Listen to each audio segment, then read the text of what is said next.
Et bonjour à tout le monde, c'est Nicolas, j'espère que vous allez bien pour cette nouvelle vidéo sur Planner 5D. Et dans cette vidéo, on va voir quoi? On va voir comment on peut créer des murs, donc créer des murs qui sont la base de notre aménagement. Alors Planner 5D, c'est quoi? C'est un outil en ligne qui va vous permettre de travailler très rapidement sur du design d'intérieur. Donc on va pouvoir créer des murs, on va pouvoir créer des pièces, on va pouvoir ajouter des meubles. C'est un outil en ligne, il y a une version gratuite et pour avoir un petit peu plus de fonctionnalités et surtout accès à la bibliothèque complète, il faudra prendre un abonnement qui peut se faire soit au mois, soit à l'année. Si tu aimes mon travail, abonne-toi à la chaîne, n'hésite pas. Premier lien dans la description, le cours complet Planner 5D est disponible. Donc si tu as besoin de te former, tu veux une structure de cours, étape par étape, comment utiliser cet outil en ligne pour travailler sur du design d'intérieur ou simplement pour créer des futurs designs d'aménagement, ça va se passer en premier lien dans la description. Et deuxième lien dans la description, mon site web de formation est disponible sur tous les logiciels que l'on traite sur cette chaîne. Allez, on démarre avec la création de murs. Alors, comment on fonctionne? Ici, vous allez trouver dans notre interface de travail, sur la gauche, création de murs. Alors, c'est le premier onglet qui est situé ici. Je vais cliquer dessus. Et là, il va falloir créer un premier point. Donc, on va utiliser notre grille, par exemple. On sélectionne un premier point et là, on peut tirer un mur. Alors, on peut zoomer avec la molette de souris, par exemple. Et là, je peux directement mettre une valeur. Si je veux par exemple 10 mètres, j'arrive à 10 mètres. Alors des fois, il faut zoomer un petit peu plus. Vous voyez, hop, ici. Alors derrière, soit je peux continuer, soit je peux m'arrêter. Si je veux m'arrêter, en fait, tout simplement, hop, alors là, j'ai un petit problème. Donc là, ici, le mur n'est pas fermé. Donc j'obtiens un message d'erreur. Je vais remontrer. Là, par exemple, je viens ici.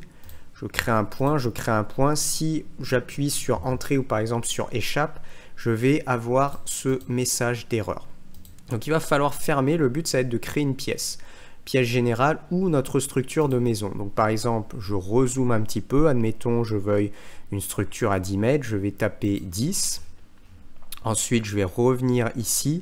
Admettons qu'on fasse avec quelque chose de 10 mètres par 6 mètres. Là, je vais rentrer une valeur de 6. Donc quand j'arrive à 6, je vais m'arrêter. Alors, il ne faut pas hésiter à zoomer, même si de toute manière, après, on peut éditer les tailles si besoin.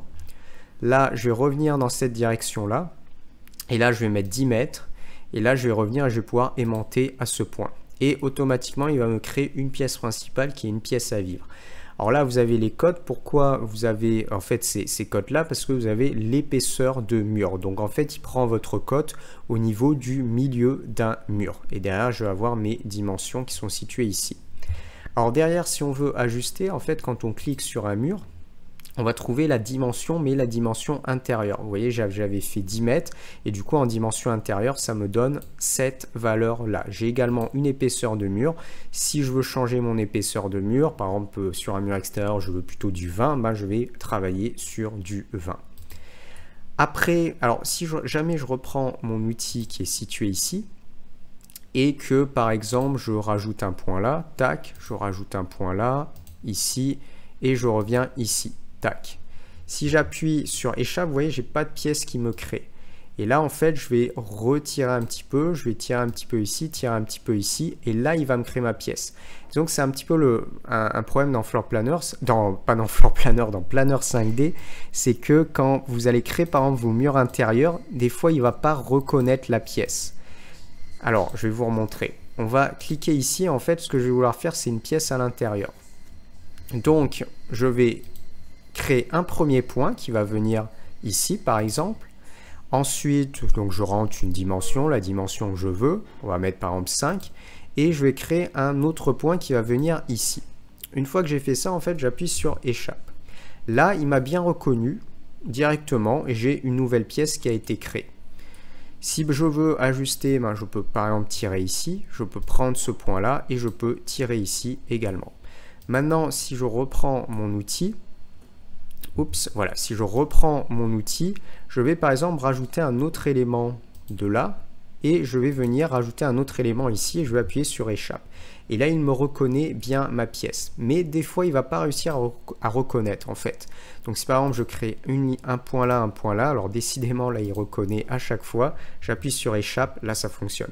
Si jamais ça ne fonctionne pas, en fait, il faut simplement bouger ce petit point là, vous le bougez un petit peu latéralement de façon à avoir la ligne là, et là vous bougez un petit peu de façon à avoir la ligne et automatiquement il va vous détecter une pièce si jamais il ne vous détecte pas de pièce, parce que des fois ça peut arriver.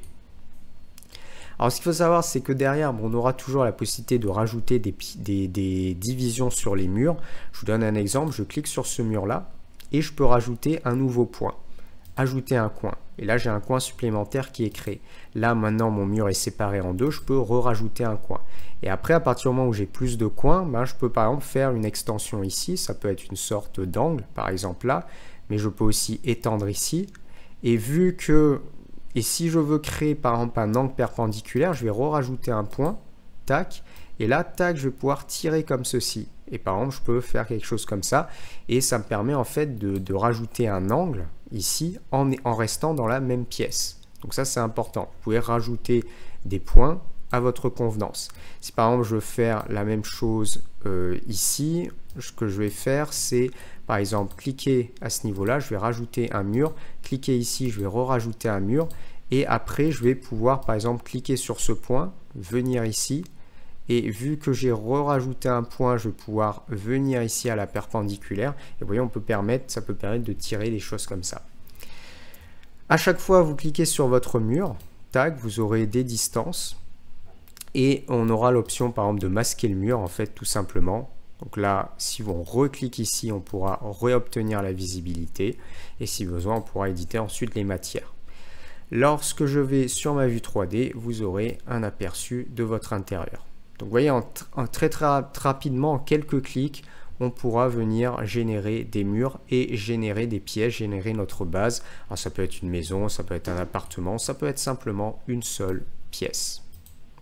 Allez, on va s'arrêter là pour cette petite vidéo. Si tu as aimé, abonne-toi à la chaîne, mais également des likes sur la vidéo. Premier lien dans la description, la formation Planner 5D est disponible. Donc si tu cliques, tu verras le descriptif de la formation, les modules, les sessions, le nombre d'heures de cours, qu'est-ce qu'il y aura à l'intérieur. Tu peux cliquer sur le menu déroulant, tu verras à chaque fois quelle session tu auras dans cette formation. Il y a également un projet complet de maison que l'on traitera à l'intérieur, étape par étape. Et puis, deuxième lien dans la description, mon site web de formation qui sont liés à tous les tutoriels que je traite sur cette chaîne-là. Donc, si tu veux avoir d'autres informations, ça se passe en deuxième lien dans la description. Et puis, pour une autre vidéo, je te dis à bientôt. Allez, ciao, ciao.